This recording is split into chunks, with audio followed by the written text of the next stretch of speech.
Hey everyone. So, is the High Times Cannabis Cup dead? Here's what we know. If you don't already know, the Cannabis Cup started in the late 80s in what was at the time the cannabis mecca of the world. That was Amsterdam. It was a party, a celebration of new genetics, mostly where premier breeders would show off their strains, people would smoke, they'd enjoy it, and then they would name a winner. And a lot of the namesake strains that we know and love today started out as those early Cannabis Cup winners. So, fast forward to Illinois' legalization.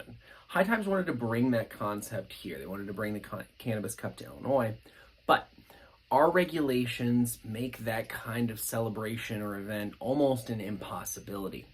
And so they did the next best thing. They had cultivators essentially submit their products.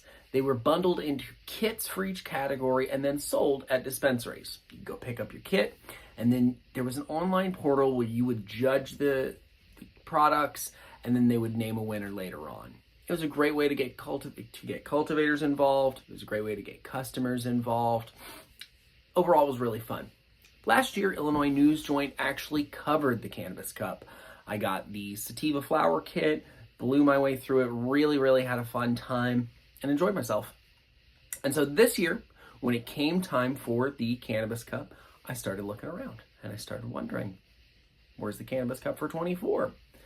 So I headed over to the website, and strangely enough, the entire thing is 404. Every location, the entire Cannabis Cup website itself is completely gone. And so I wondered, what's happening? I asked questions on Twitter. There hadn't been any announcements from High Times, which is still producing content, until I ran across this tweet from my good friend, the old guap there.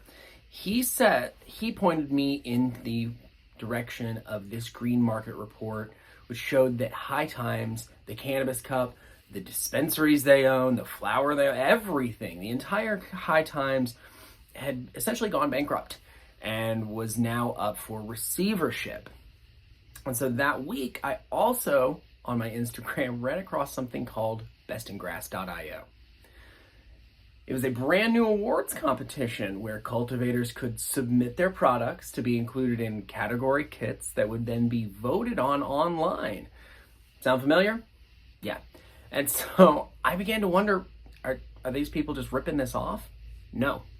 So the people running Best in Grass that founded the entire thing actually came out of High Times. And it looks like, High Times Cannabis Cup, their entire product category, everything is being broken down and sold for parts. And so Best in Grass is going to be the replacement for the Cannabis Cup here in Illinois, Oklahoma, Michigan, and hopefully every other state, I guess.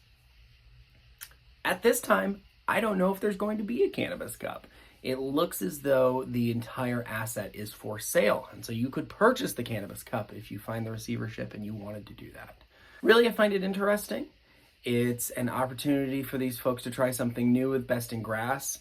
Are they going to have as much success without that High Times Cannabis Cup name? Is the Cannabis Cup name even worth anything anymore? We're about to find out. So if you were wondering what's happened to the High Times Cannabis Cup for 2024 in the state of Illinois, that's my little bit of investigative journalism.